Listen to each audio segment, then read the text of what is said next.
right, hello, and welcome to another episode of Letters from Camp. Today, I'm pleased to be joined by Sue O'Brien. Good morning, Sue. How are you? I'm just great. So happy to be talking with you. Yeah. So Sue was a camp nurse at Camp Winoxet, and so we always like to start, with our guests, kind of getting their camp story. So when you first came to camp, what years you were there, how you came to be involved with, Camp Winoxet. So if you could tell us a little about that, that'd be great. Okay. My husband, Skip, was a state trooper, and he was also very involved in scouting. He was a scoutmaster. He, planned trips for his troop, all that sort of thing.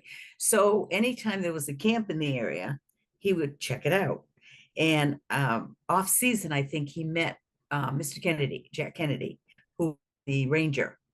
Mhm. And they got talking, and I think at one point the camp director at the time was Max. I don't remember his last name. He and his wife, lived in the director's cabin, and he met them as well. And he was talking about the fact that I had worked at a camp in Ringe, and I'd worked at camp in um, Manchester, Camp Carpenter, because I worked at the college at the time, and so I had summers off. So he said, "Gee, we really need a nurse." So I met everybody that was there, and I got hired. And I had two little ones then. I think I'm trying to figure they were maybe 5 and 7 or 5 and 6 girls. But I, of Mhm. course, brought them with me. And I would go home on weekends to do laundry, and Skip would come for dinners. And it was great. It was great.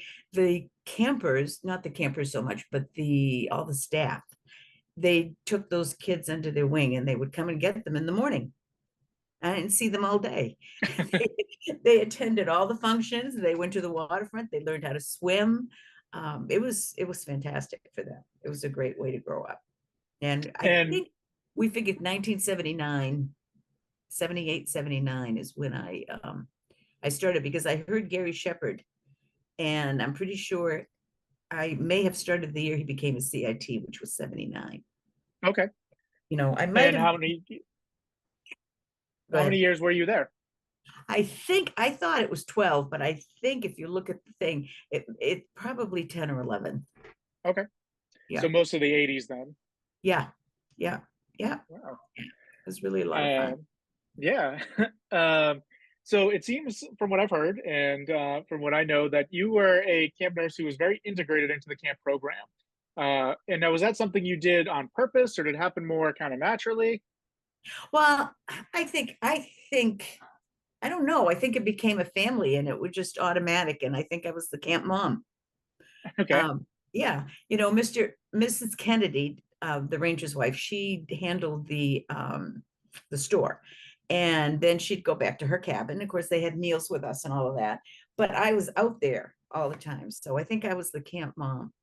And you didn't have video games and all that sort of thing. So they would come to the health lodge at night and gather, and we'd have blood pressure parties.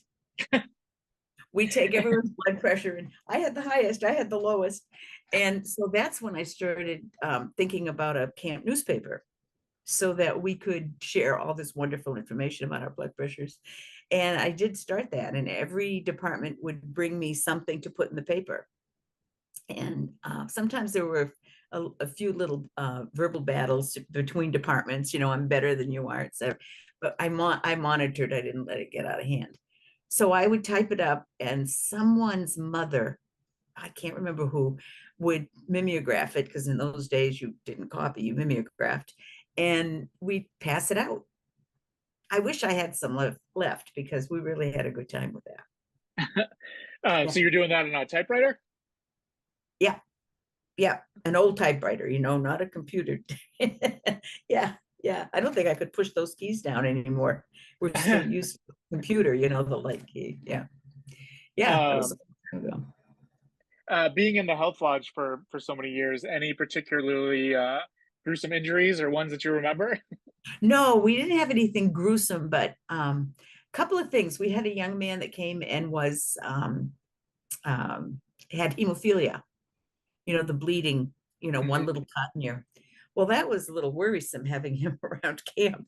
We had the solutions that he was supposed to get intravenously, and he could give them to himself. He was like 10 years old, but he could. Then we got to the big thing. We were going to have a watermelon, greased watermelon fight in the water, which they did often. They loved it. They had so much fun. But I was really, really worried about him going in there. And his parents said, "Oh, we can do anything." And so I called his doctor actually, and he said, "Give him a double dose of the medication ahead of time, and he should be fine." And he was. And then we had some kind of game. I can't remember what they called it, but they slid down the hill, the hill where the campfire, Mhm. of the campfire. We didn't think much about, oh, you wet the grass and slide down the hill. Nobody really gave it any thought till we were done. And everybody's knees and legs were practically raw. So I had them all lined up in the health lodge to jump in the shower, get everything cleaned off. And then they were actually sitting on the counter in the kitchen. And I had scoutmasters in there helping, and we was, putting lotion on and bandaging them up. And I guess that was the most exciting thing that happened in all those years, fortunately. Um, so, you mentioned your daughters got to spend quite a bit of time at camp. What was that experience like to have kind of them there with you? It was great. It was great. They loved everybody. They loved all the counselors. They just had a good time. In fact, they were just mentioning to me they remember playing Battleship with Arthur Zelinsky. I don't know if anybody remembers Arthur Zelinsky, but he was a very unique individual. He was a little older, had the long hair, and he'd say, "Arthur's here, Art is here." And everybody knew it. And I had forgotten about him until the girls mentioned it the other day. Yeah, so it was good. They were little, and they were good kids then. Yeah, what's interesting is so the current camp director, Dan Megan, his Oh, two kids also grew up at camp from the time they were born, and they're both oh yeah, now because his staff mother members. was, yeah, yeah, Yeah. yeah, Uh, and yeah, he all his brothers worked at camp when his mother was the nurse, and so yeah, it's yeah. definitely always been conducive to families, I think. Oh, absolutely. Skip would stop by, and he was a dog handler for the state police. So the kids always loved it when he showed up in the cruiser and the dog, and he'd give dog demonstrations, and it was definitely a family affair. Yeah. Mhm. Um, all right, so we like to ask all our guests kind of the same questions in our lightning round. Do you have a favorite camp song? But for me, it's always been Vespers, Scout Vespers. Yeah. Um, For some uh, reason, I just have always loved that. how about a favorite camp skit? But yes, yes, we did Christmas in July week, and we would put on the night before Christmas skit. We'd do the night before Christmas. I would read it, and they'd act it out. And it was really a lot of fun because we, exaggerate and goof it up. And that was, I think, my favorite thing that we did. Um, a favorite camp meal? Anything that jumps out? I saw that on your list, and I honestly can't think of it. I never thought the food was bad. I always thought it was pretty good. We had some fun cooks, that could do anything with anything. Mhm. Um, yeah, so I didn't have a favorite camp meal. And that's probably a difference too, because most I think based on what I know back then, it was mostly the cooks who did pretty much everything. Whereas now, for the past I don't know 20 years, we've used a food service and kind Oh, of hire really? out for that. Oh, Yeah. I didn't know that. Yeah. No, we'd have a cook, and there was always peanut butter and jelly on the table if somebody didn't Mhm. want it was there. But yeah, it was good. A favorite place in camp? Oh, oh. I think really where we had our campfires, because that was always such a fun time. Mhm. Always such a fun time. Um, and was there anyone who was particularly maybe influential or supportive of you as you started off at camp? Anyone you want to kind of give a shout out to? Well, the Kennedys, and I don't think either of them are still alive, but they were a great, great couple, and they'd had 9 children. And when anything ever happened, Mrs. Kennedy'd say, "This too shall pass." And I always remember that with her. And I remember the Mhm. night I had a mouse in the cupboard. And Mr. Kennedy came over and saved me. Yeah, opened the cupboard door. There's a cute little mouse, Mhm. but not where he should be. Yeah.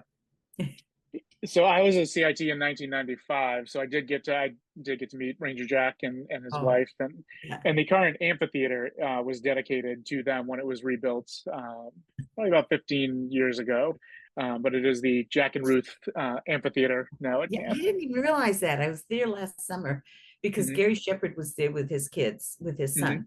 And my other daughter got in touch with him and we walked over there, not walked over, but drove over and he showed us all the new stuff. And I'm Hmm. sure I saw there's that huge building where the boats are too, the Hmm. boathouse. I Yep. mean, that's nice. That's nice. Yes. Now I need for them to do something about the health lodge. Absolutely. It looks exactly the same. Hmm. And I think they need to refurbish and, do a little something with the health lodge. Yep. I'll pass that along to the properties Please, please, committee. yes, I'm sure they will say, oh, of course. One other big difference I'm sure you noticed walking around is, scouting is now a co-ed program, and so we have a lot of female staff and female campers, and that's definitely been a Yeah. big change since the Oh, I'm 70s and sure it 80s as has. well. Yeah, Yeah. yeah, yeah. Uh, That I'm sure that takes some mhm. maneuvering in. Any kind of other kind of memories you wanted to share, or any other things you wanted to mention? Um, no, I think that was about it. I particularly, like I say, the blood pressure parties. And we we had one incident, and I can't remember if it was Dale, can't remember who it was. Someone was gonna take over the health lodge for me because I needed to go home. Oh, they took over when I left to the weekend or whatever. So I was waiting for them to come down, and I think I had a two-way radio, and I said, "I'm ready anytime, no emergency." Well, they heard the word emergency. And all of a sudden, I hear the pounding feet, many come running into the health lodge. What's the matter? What's the matter? What's the emergency? And we got a good laugh out of that one. And I thought, well, it's nice to know that you're right, Johnny, on the spot, if I needed you. So that was, yeah, that was one of the good things. It would be fun. Great. I hope that we get to the gala in November. Yeah, absolutely. Yeah, And we do have some meetings coming up about that soon, so we'll be publishing some information about the when and where and all of that. So that'd be great. good, good, good. Uh, Well, thank you very much, Sue, for joining me. And Oh, thank you for having me. to all our viewers, make sure you tune in next month on Letters from Camp. Thank you.